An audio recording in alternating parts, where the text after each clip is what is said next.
And there too.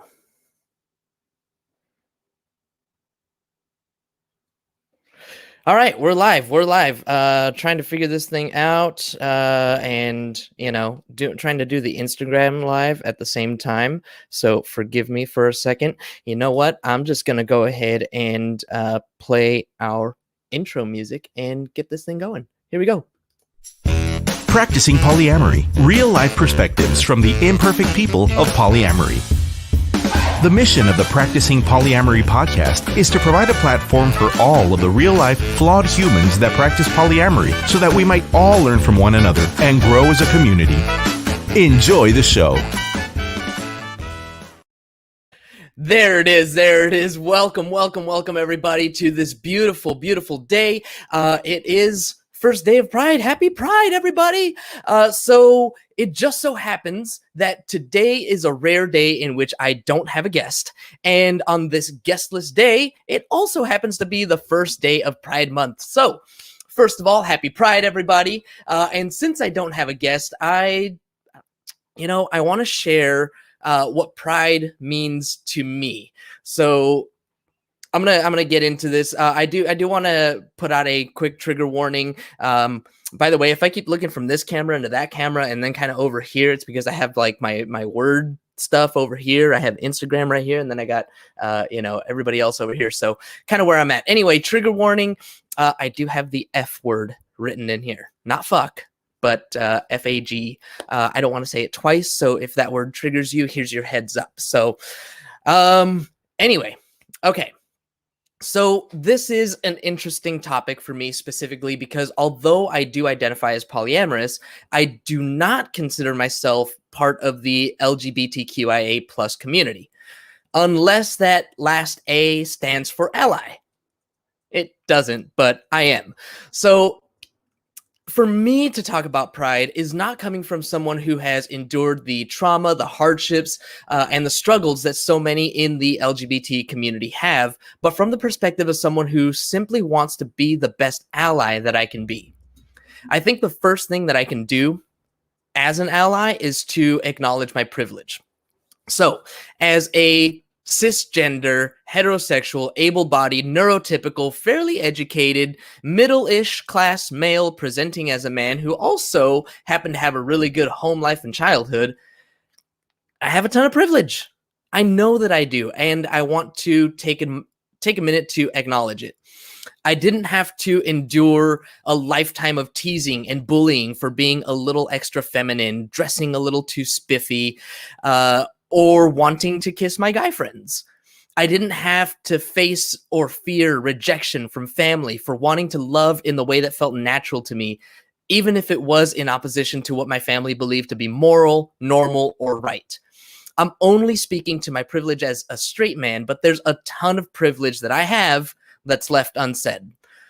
So I basically grew up in a Seventh-day Adventist bubble. And there's a whole heck of a lot that I didn't have to face in my real life Brady Bunch family.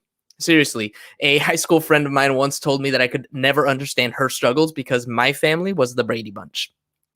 Despite my wonderful parents and fundamental Christian upbringing, I remember being kind of a jerk as a kid. Often one of the kids doing the teasing rather than being teased. More privilege, I guess. I didn't know at that age the damage that I could cause, though I did learn later in life. As good as my family was, they had their flaws too. I remember as a kid on a family trip in the Bay Area, the adults around me making a joke that if you drop your wallet in San Francisco, you better kick it to Oakland. I was young enough not to understand the joke until many years later. So I may not have gotten that joke quite yet, but I definitely remember using gay as an insult. And here comes your trigger warning. Like I used to say, dude, that's so gay, right? Or quit being such a fag. Ugh. I'm sorry to use that word. It honestly, it tastes horrible coming out of my mouth now. But I used it so freaking liberally as a youngster, just ignorant to the wider world around me. Even as a young adult, I had a ton to learn. I still do. Upon joining the Navy in 2006, I was 22 years old. I remember the one conspicuously gay man in our boot camp unit. I remember timing my showers so that I wouldn't be in there at the same time as him if I could avoid it, and finding other ways to avoid befriending this young man. Now, this was 5 years before the don't ask, don't tell policy was repealed, by the way. While serving, the idea of gay men in uniform made me, I couldn't quite find the right word, but it's something between uncomfortable and on guard. Like I needed to watch my back, not drop the soap in the shower type of thing. So when DADT was repealed in 2011, I was still serving. I remember not being 100% about it. I remember making some kind of a comment about sharing showers with the gays and how it would make the rest of us uncomfortable.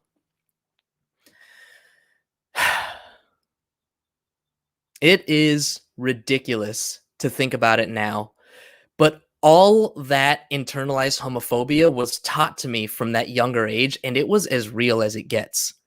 Now, mind you, I had experimented with a younger male neighbor when I was like 8, so there was definitely some shame attached to those beliefs, but they were there.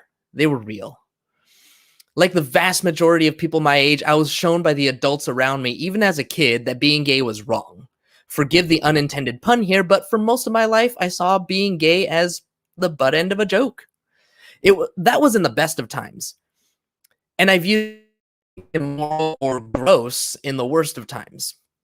Homosexuality was also presented to me as a sin, having grown up in the church. I didn't have a lot of exposure to the gay community. In high school, I met my first young gay, lesbian, and although I didn't know it yet, trans woman. There are definitely some stories to share with you about these high school friends of mine, stories that revolve around LARP, or live action role playing, backyard wrestling, I guess that's more live action role playing, and a broken arm. But we'll save those stories for another time. Suffice to say that these were my friends. And despite what the church or anyone else said, my friends' sexualities had no bearing on our friendships. I still follow two out of those 3 on Facebook. I can't find the third one. Anyway, once I left high school, I had very little, if any, interaction with the gay community at large.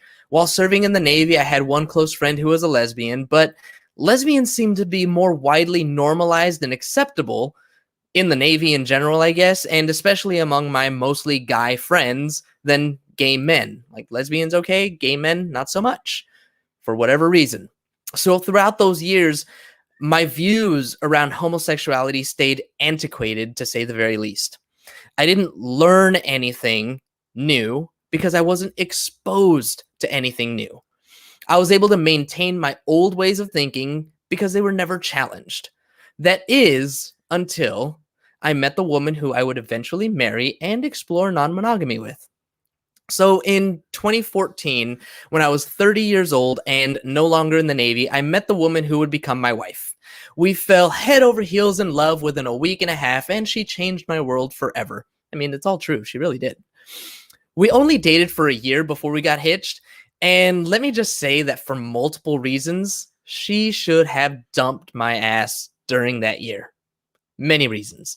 One of those reasons was something I said to her about being gay that broke her heart and made her cry. Now, my wife was raised quite a bit differently from me. In her family, there are 2 lesbian aunts, whatever, and one bisexual one, plus her gay uncle, and of course, all of their partners. She grew up with these people in her life, and despite her own parents' religious hangups, she loved her aunts and uncles with all her heart. She really did. She still does. Needless to say, she was more open-minded, accepting, and loving of the LGBT community than I was throughout our respective childhoods. Not to mention, she ended up going to a performing arts high school, and so many of her classmates were some kind of queer. Possibly the majority, I'm not sure. It's a theater school, so maybe? I don't know. But anyway, so while I grew up with little to no representation of the gay community at all, she grew up with it being part of her family and later many of her friends. So when I said to her that I have no problem with gay guys as long as they're gay over there, I don't know, out of sight, out of mind was my thinking, I guess. It broke her heart. Now, she has since told me that she really considered breaking up with me right then and there. A lot of you listening probably would have. And I totally wouldn't blame you for it. I was 30 years old at this point. I should have known better by then, right? Lucky for me, she showed me grace. And when I saw just how my words devastated this woman that I loved, I was forced to ask myself this question. Do I really feel this way, or is it just what I've been taught?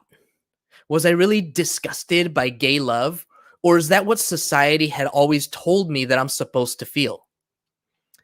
As a man, I have a lot of privilege, and I'm still working through understanding my privilege fully and using it to uplift others in every way that I can. That toxic masculinity is real, though.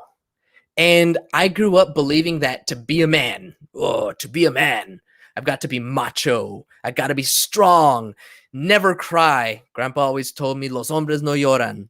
Don't tap into my feminine side too much. Don't even think about questioning my sexuality or what it means to be a man. All of these things.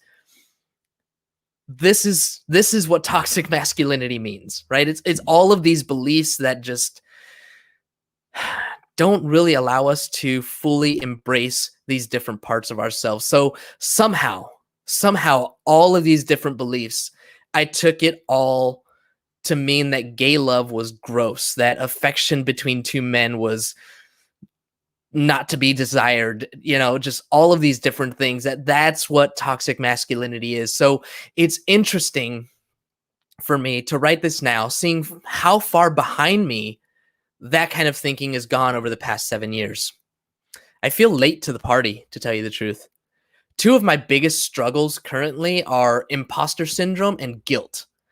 I feel a little bit guilty writing this, seeing in black and white the person that I used to be in light of who I am now. I feel like a fraud. I feel like I have no right to speak on this subject.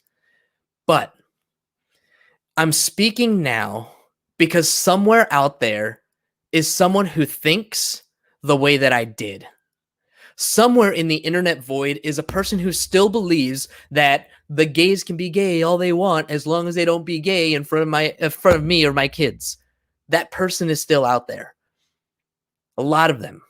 And to that person, to those people, I challenge you to ask yourself, what is it about this belief that rings true to you? What is it that you fear about seeing gay love?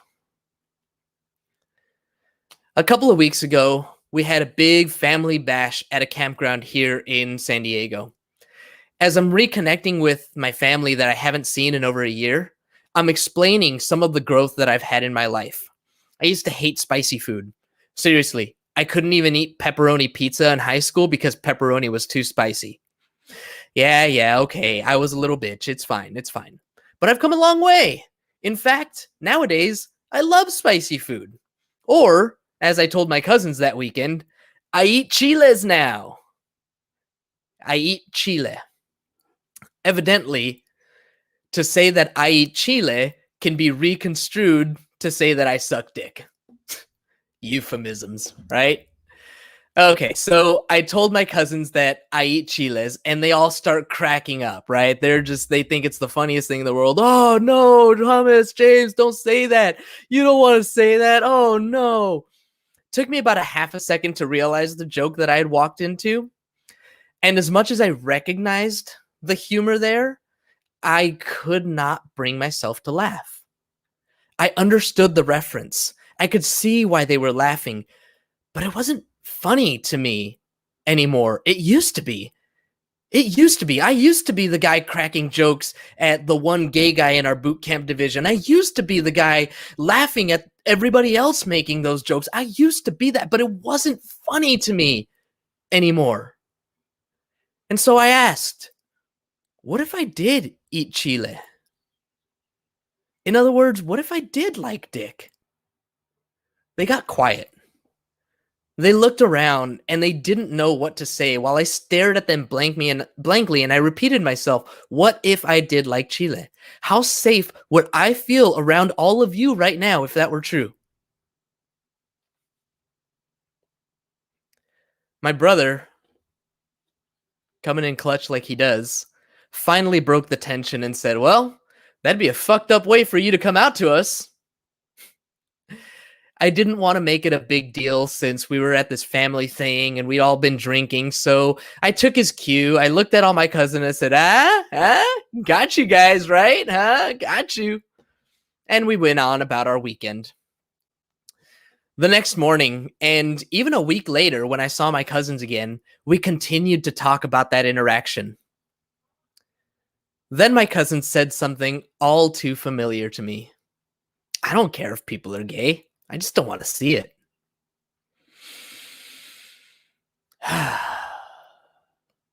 The world at large still has a long way to go. So what does pride mean to me? Pride is the current culmination of everything the fearful, heteronormative world doesn't want to see. Pride is the visual representation of this universal truth. Love is love, and love knows no bounds. Pride is where my gay friends don't have to hide who they are and who they love, and the movement to make that a reality everywhere. Pride is where love flourishes and grows, and a hope that it will grow beyond our imaginations. Pride is where the LGBTQIA plus community can say, here I am, see me.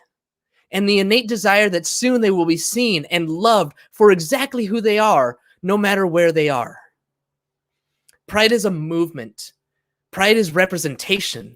Pride is loving who we are, no matter if the world agrees with us or not. Pride is love. Pride is acceptance. Pride is community. Pride is joy. Pride is where I find the richest, truest, most authentic love, because the people there have been through hell and back to be able to be their richest, truest, and most authentic selves.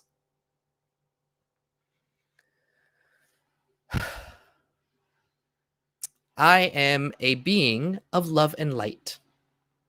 My purpose on this planet revolves around love in some shape or another. As an ally and not a member of the community, I've not endured the trauma that a lot of my LGBT plus friends have. Sadly, I've probably contributed to it for some. That's who I was, but it's not who I am today. One thing I can do now is share my story. And by sharing it, I hope that I can find ways to be part of the greater movement of love in ways both big and small. I can make others uncomfortable when they make homophobic jokes or disparaging remarks.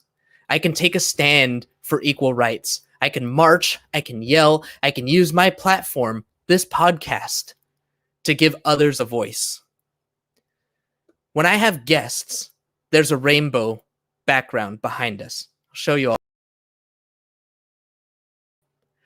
That rainbow background is usually behind us when we have guests. I chose the rainbow not because I wanted to appropriate gay culture, but because I wanted any guest who joined me to know that they are in a safe place. I might make mistakes. I might not always ask or say things the right way, but I want to learn to be the best ally that I can be and continue to love and support the LGBT community in every way that I can. Through polyamory, I've learned a lot about what love means to me. Through knowing and loving my wonderful friends at Number One in Hillcrest, my karaoke crew, love all of you, as well as many others that I've met since who are in the LGBT plus community, my definitions of acceptance and love have evolved even further. The love that I have for them and the love that I've received from them has shaped who I am today. And I'm proud of who I've become from knowing and loving them. I guess that's what pride means to me most of all. I'm proud to love, openly and freely, in any way that suits me, and I'll fight for everyone's right to do the same. That is all I have written. I want to take a quick moment to thank all of you on Instagram Live who joined me today. I really appreciate all the love and everything that everybody left there. Everybody listening on Facebook, YouTube, Twitter, Twitch, everything else. Really appreciate every single one of you. I want to continue to say happy Pride, everybody. Happy Pride fly your freak flag. Let's, show the world what it's all about. To me, it really is over and over and over again, all about love. That's where all of this comes from. That's where this podcast comes from. That's the way that I want to approach the world. That's the way that I just live. I tweeted recently, and it was my first shared tweet. Oh, I am so excited. I got super excited. Sorry, nerding out a little bit. But my first shared tweet was, I love love. I am polyamorous because I love love. And I just really, really believe and feel that the more love we share, the better the world's going to be. And so I guess, that's pretty much what Pride is. It's a celebration of love over and over and over again. And I want to wish everybody a happy Pride month. Let's, keep celebrating. Love is love is love is love. That's right, Stacy. Can't wait to talk to you tomorrow, I think. And yeah, that's it. That's all I got for everybody today. Thank you all again so much for tuning in. Thank you all for your continuous support of the podcast. Can't wait for everything that we've got coming up. And yeah, it's going to be good. All right, everybody. Thank you all. As always, have an awesome day. Thank you for tuning in to the Practicing Polyamory podcast. Would you or someone in your polycule like to be a guest? Sign up at practicingpolyamory.com and join the conversation. Please support us by subscribing, liking, and following us on social media at Practicing Polya by clicking any of the affiliate links on our website or by subscribing at patreon.com/practicingpolya.